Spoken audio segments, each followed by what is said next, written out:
Hey guys, it's Coach So here. So for this first introductory Excel assignment, I'm going to kind of go through the instructions and complete the steps to this assignment. So y'all can just kind of watch me model it and basically just copy it as I go if you would like. So what I'm going to do is just toggle back and forth between the spreadsheet and the instructions, which are here. So let's go through this 50 states. So step one, open the attached Excel spreadsheet. So we have that. Here we go. We have a list of states, it looks like, and populations, although we have some formatting issues there, which we will address in the next couple steps here. So we can go to step two. We've got our file opened.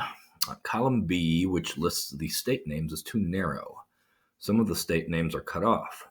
Change the column width so it fits all the state names. Okay, so what I can do is I can highlight column A, and I can hover my mouse. If you look across the very top, you see all these letters, A, B, C, D, and so on. Those are our columns, our column names, and what we need to do is we need to widen a column. So column A, you'll notice that the entire column is highlighted here. So I've selected all of column A by clicking on the A. And I'm going to hover my mouse in between the A and the B, and I can do one of two things. I can double click to widen it, and that widens it just enough so that all of my text is displayed. Or what I could do is I could hover my mouse right between the A and the B again until I get this little this icon with the two arrows on either side of the vertical lines. And I can click and I can drag it, and I could make it even wider if I wanted to. Okay, so then what I'm going to do is I also need to make column B wider. So column B, I clicked on the B and notice that it highlighted not just a single cell, but if I click on the B, it highlights the entire column.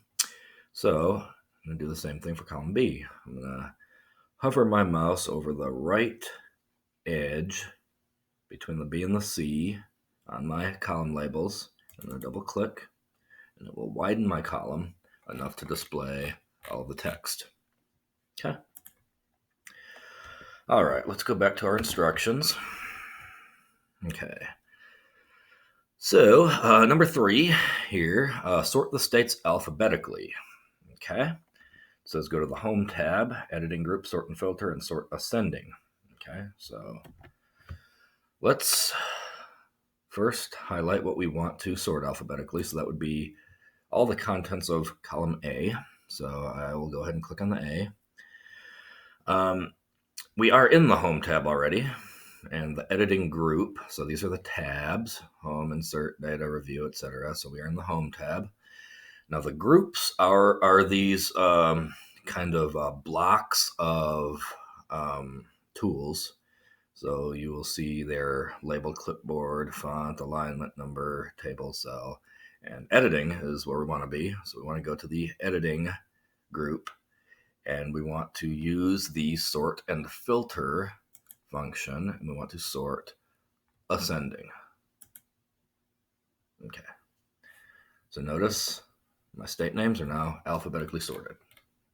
Okay. All right, let's go back to the instructions. All right, number 4, there is a problem. We only have 49 states. We are missing one. Figure out which state we're missing and its population. Hint, it starts with an I. Okay. Well, let's scroll to, I guess, the general vicinity of where our state missing would be. Well, here are I states: Idaho, Illinois, Iowa. There are various, I guess, strategies you could use to determine which state is missing, or I could just tell you all which state is missing, which I'll go ahead and do. We're missing the state of Indiana. Okay. So we need to put Indiana into our data range. So one way, there are multiple ways we could do this, but one way is just